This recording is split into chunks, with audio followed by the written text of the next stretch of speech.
girl. This is Miss June, and she's going to help me demonstrate the place command, what it is, how to use it with the dog, and why it's so important. Here. So the place command is essentially saying, I want you to go to that target that I'm gesturing towards or guiding you towards, and you will have to stay there until instructed to do otherwise. So notice I didn't use the word stay, it's just implied, right? So she's gonna go and she's gonna stay there and wait. I can step away and come back, reward her for doing a good job. I'm gonna reward her for both going there in the first place, but also staying there if I do move away and come back, testing her patience and stability. Here. So to send the dog to place, I'm essentially going to, it's like I'm bowling the dog, right? Heel. So I'm gonna line her up with me and heel, step forward, and it's like I'm bowling the dog, guiding her with my left foot, stepping forward, and my left hand, stepping forward in the direction of place, so she knows exactly what I mean. Good job. Here. We also use these place boards in training to have them understand how to orient themselves in relation to our left leg. So I'm gonna get her on this smaller board. Good. And now she's perfectly in line, a perfect heel. Good. With her paws just at where my heels are, which is in namesake. Heel. And also we use the boards to not only get in the position, but to be able to move with us.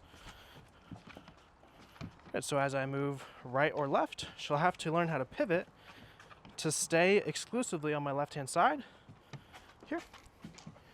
Which can also be done on the smaller board after some practice has been done. Good. And notice she's having to stay aware of where her paws are and to make sure all four are on there at the same time. Heel. Place. Good. Sit.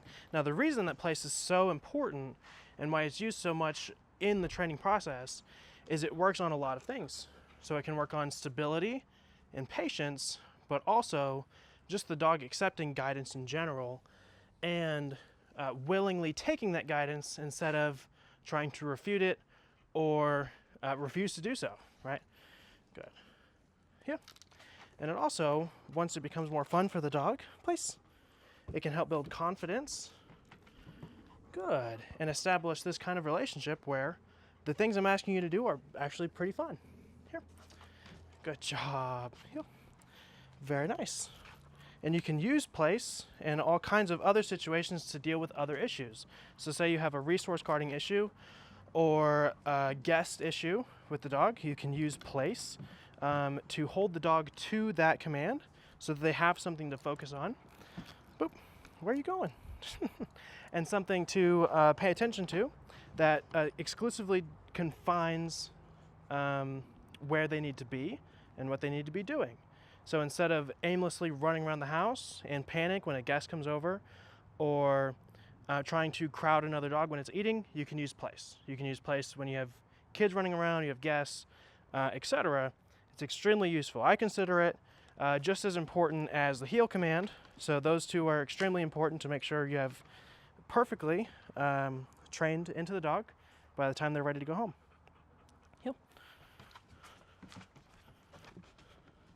Sit. Good job. Here.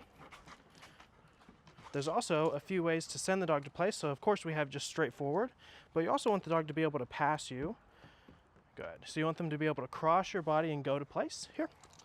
Because you're going to be sending them to place in normal everyday situations, like across your living room. You have to be able to send them from sitting, and you'll need the dog to go here, backwards. Sit. Good. So I'm going to gesture in a similar way, so it's very clear what I'm referencing and what I mean. Good job. And then once she's done so, we come in and we reward her for doing a good job. Sit. And so you just take incremental progress on working on stuff like this every day until you have an increasingly more trained dog, until they're fully off leash. Here. Sit. And you can say they're truly trained.